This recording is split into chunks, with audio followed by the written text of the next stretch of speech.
maanta waa maalintii afraad ee shirka golaha wadatashiga qaran ee doorashooyinka Soomaaliya oo uu shir gudoominayay ra'iisul wasaare Maxamed Xuseen Roble. runtii intii shirku uu socday maalinta ka dambaysa waa uu ka sii wanaagsanaanayay marka la fiiriyo isfahamka iyo sida ay isula jaan qaadayeen madaxda dowlad goboleedyada dalka runtii iyo gudoomiyaha gobolka Banaadir ahna duqa magaalada Muqdisho waxa ay muujiyeen bisayl sida ay u doonayaan in heshiis laga gaaro arrimaha doorashooyinka dalka. hadda marka la fiiriyo sida ay wax u socdaan waxaa gabagabo ah oo hadda heer gabagaba maraya dhamaystirka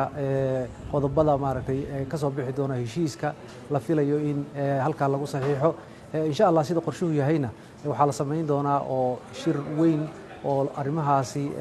lagu saxiixay ama xaflad weyn ama munaasabad la qaban doona maalinta Khamiista sida qorshuhu yahay taasoo maaragtay wax weyn u ah ama muhiim u ah shacabka Soomaaliyeed guud ahaan maadaama dadku ay aad uga wardhowrayeen ay u sugayeen natiijada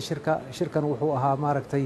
mid si saraaxad leh had iyo jeer ay madaxdu qodob ugu qaadayeen qodobadii kala hore maaragtay shirka keenay in mugdiga uu ku jiray doorashooyinka la xiriiray waxaa kaloo aad sidoo kale looga hadlayay arrimaha kale iyana muhiimka u ahaa doorashada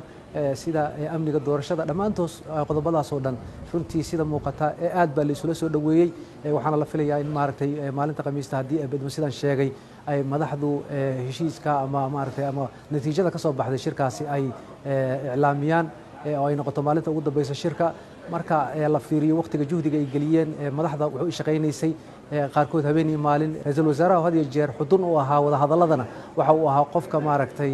habeen iyo maalin ka shaqaynayay sidii shirkaas uu guuleysan lahaa insha Allah waxaana la rajaynayaa marka in shirkaasi Soomaalidu ay ka maqlaan wax lagu farxo oo horseeda in dalka doorasho uu aado doorashadaasna ay noqoto mid maaragtay dalka oo dhan si daahfuran uga dhacda.